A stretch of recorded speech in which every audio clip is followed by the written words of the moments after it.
Naranasan mo na bang manalangin ng buong puso pero parang walang sagot mula sa Diyos? Tila ba tahimik siya sa gitna ng sakit, problema o tanong mo sa buhay?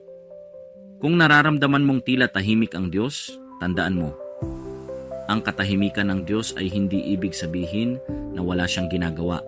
Sa Juan 11 nang mabalitaan ni Jesus na may sakit si Lazaro, hindi agad siya nagpunta. Sa halip, naghintay pa siya ng ilang araw. Sa paningin ng iba, parang hindi siya nakialam. Pero sa tamang oras, dumating siya at ibinalik niya si Lazaro sa buhay. Hindi man agad sumagot ang Diyos, pero laging may dahilan ang kanyang paghihintay. Minsan, sa katahimikan, itinuturo niya sa atin ang pagtitiwala. Minsan, pinapalalim niya ang ating pananampalataya. Minsan, hinahanda niya ang mas malaking himala.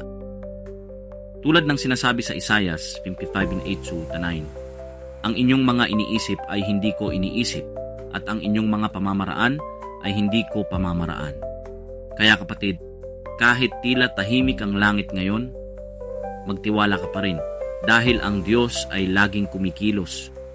Kahit hindi mo pa nakikita, nararamdaman o nauunawaan, ang pananampalataya ay hindi lang paniniwala sa sagot, kundi pananatiling tapat kahit sa katahimikan.